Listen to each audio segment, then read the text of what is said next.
About a year and a half ago, I started on this journey to try and tell the story of Ben Carré. I'm a career production designer in film and television and in the theater.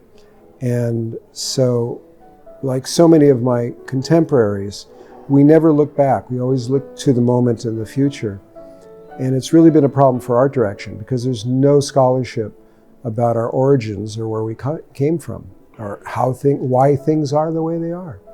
So, and I've always loved the history of my profession. It's been my hobby. But of late, I've decided to take it more seriously than just a hobby, but to try and kind of make the connections for how we got from there to here. So a year ago, a very good friend of mine and a film historian, Mark Wanamaker with Bison Archives, gave me a manuscript, an unpublished manuscript that Ben Carré had written, 400 pages, which is his story from the very beginnings of his career to his retirement. And what's unique about Ben Carré is he started as a scenic artist. He was born in Paris in 1883, and his first job was as a scenic artist apprentice in 1900 at Amalbe, one of the leading scenic ateliers in Paris. And they had all the contracts for the Paris Opera and the different theaters and expositions. So it was there Ben trained as an artist for 6 years under the master painters of that time. And then in 1906, two of his friends, his close friends who were artists, were hired, in 1905 and 1906, they were hired by Gaumont studio, by Alice Guy Blanchet, to be essentially the first art directors because they were industrializing motion pictures. They were no longer just doing the shorts, but they were trying to really raise the bar, create more stories in films, and they needed art directors. They didn't know what to call them then, so they were art, painters and decorators at that time was the term. But so it was there in 1906 to 1911. Ben worked with his colleagues, creating these amazing films, lots of shorts, and their version of a long film would maybe be 30 minutes or so, and they always gauged it by reels.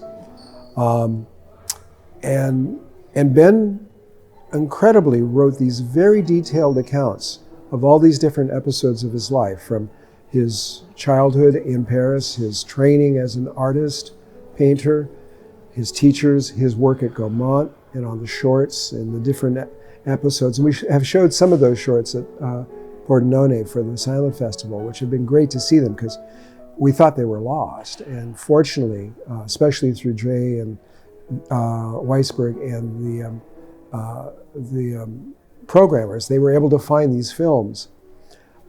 So Ben was there until 1911, and then he was invited to Fort Lee in America. The Eclair Film Company was setting up a production unit there, and America was just starting to industrialize making movies for themselves.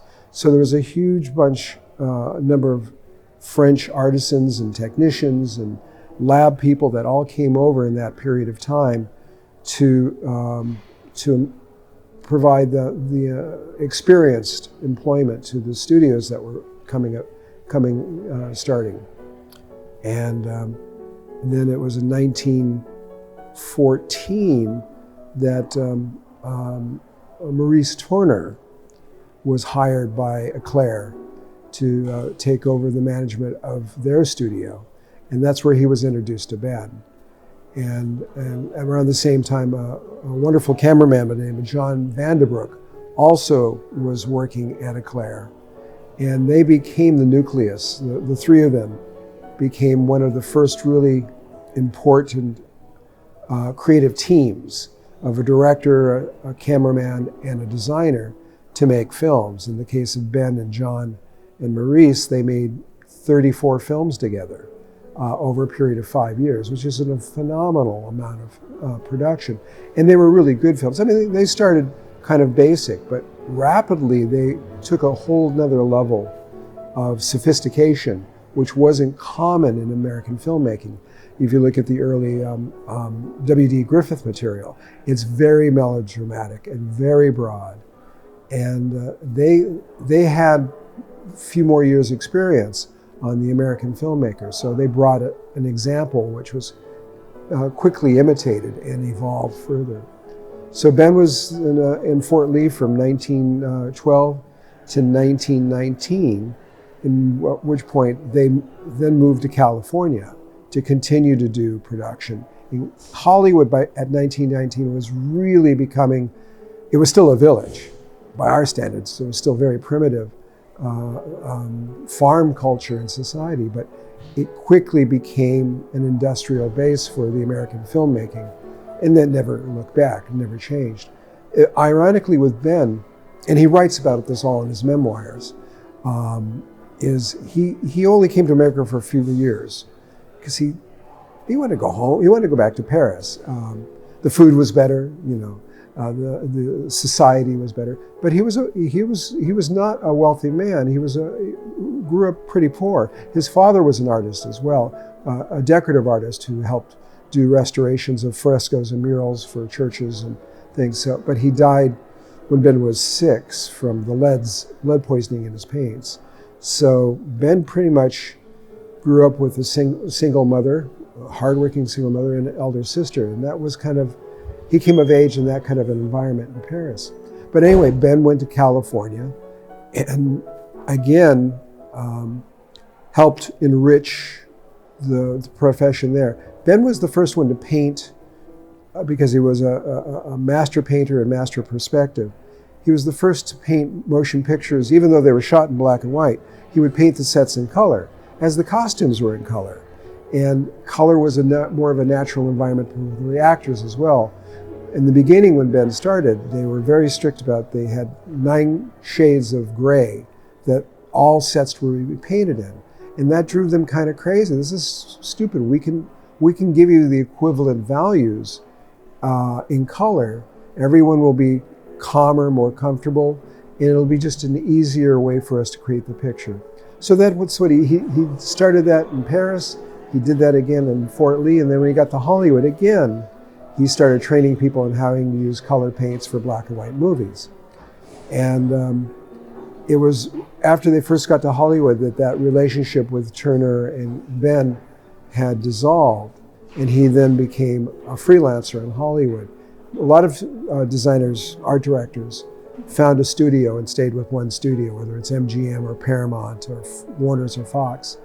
Ben could make more money by moving from studio to studio. He didn't have to go with the set salary. He could command a slightly higher salary. So he chose to remain an independent, which unfortunately was not good towards the end of the 20s with the Depression and the industrialization of the studios. So, and also he was the elder statesman at all these junctures. He was the oldest person working in Fort Lee. He was the oldest, most experienced art director working in Hollywood. And so by middle age, he really kind of went into a time of having trouble finding work. And he writes about all of this in his memoirs. So, which for as a storyteller, it's great. We don't have to invent anything. We just have to connect the dots.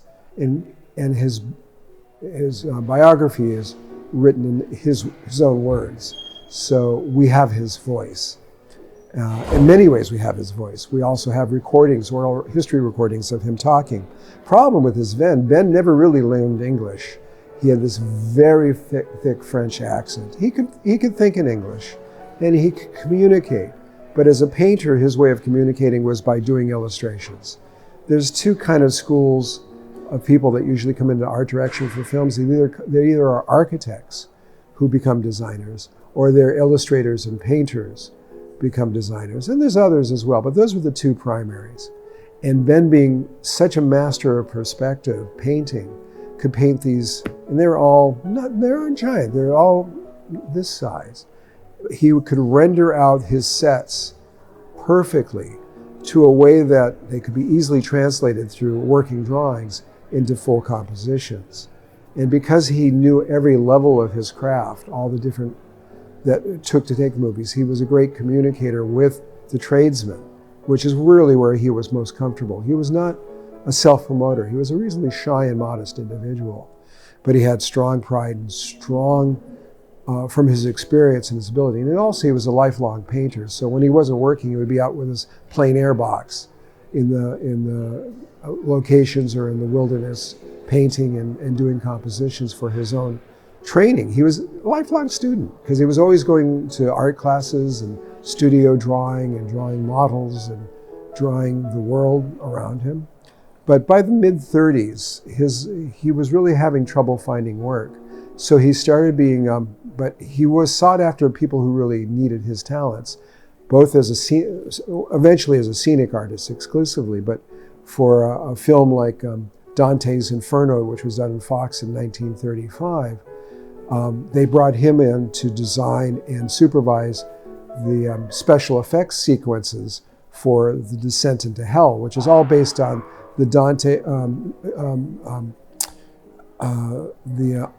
Gustave Doré illustrated book on Dante's Inferno. So if you watch that movie, Ben brought all those different moments to life, and it's magnificent. It's the best parts of the movie. And then shortly after that, he was asked to then again come back to MGM, where he kept going in and out of MGM doing films through the 20s.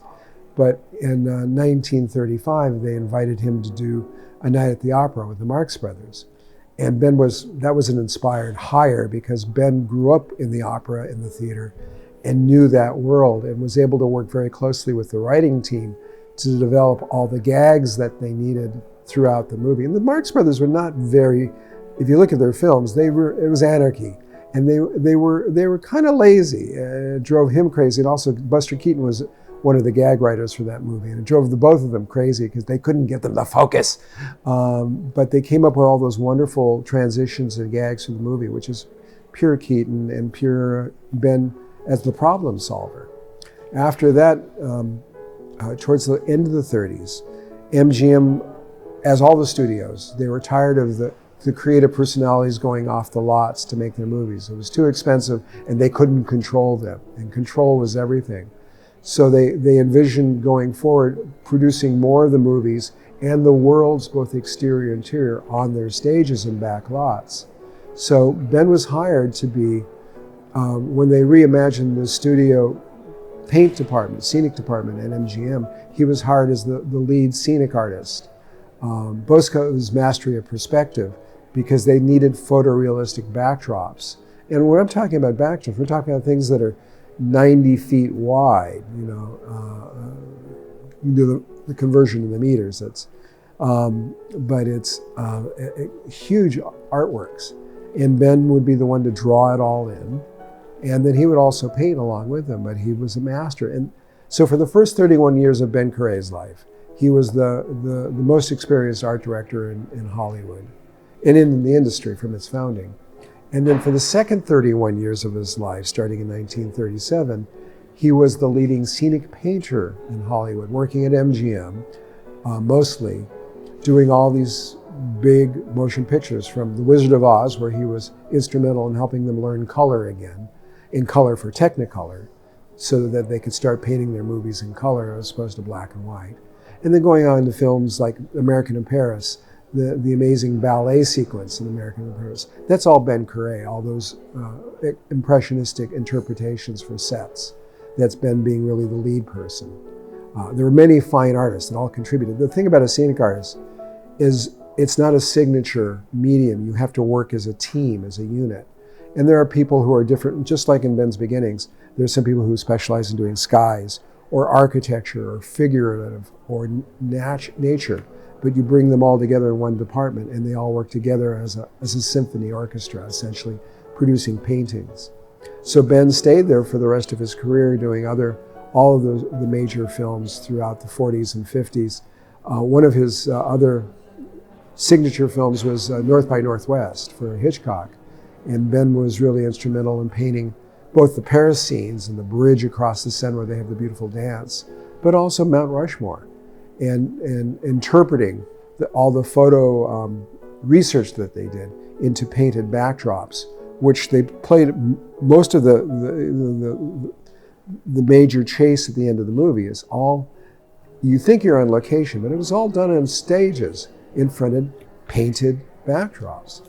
So it was an enormous creative art, and it was very fulfilling for him to not have to deal with all the other traumas. When we talk about art direction, it's 10% art and 90% everything else. You have a lot of problems to solve, and there's a lot of budget issues always, and crew issues and management. So I think for the last part of Ben's life, there was a joy to just be in the creative paint space and do that until he retired in '64. And then he was kind of forgotten, but people like Kevin Brownlow and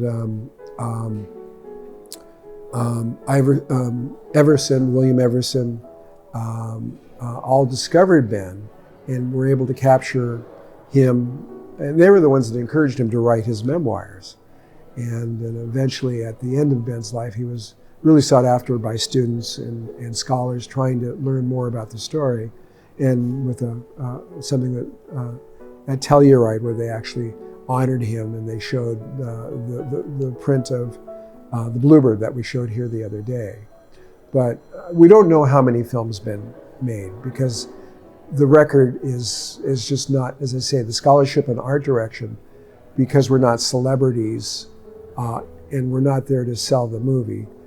There was never the interest paid in any of Ben's contemporaries. There are a few celebrities that stand out, like William Cameron Menzies and Cedric Gibbons and a few others, but the majority of them are all part of the lost souls that we're now, through Ben's story, we're hoping it becomes the bridge that we can then do the true scholarship that's necessary to tell the whole story of all those artisans. And my colleague Deborah Nadula Landis is also trying to do that for costume designers, of which there's even less scholarship than we have to work with. So that's kind of Ben's story in a nutshell.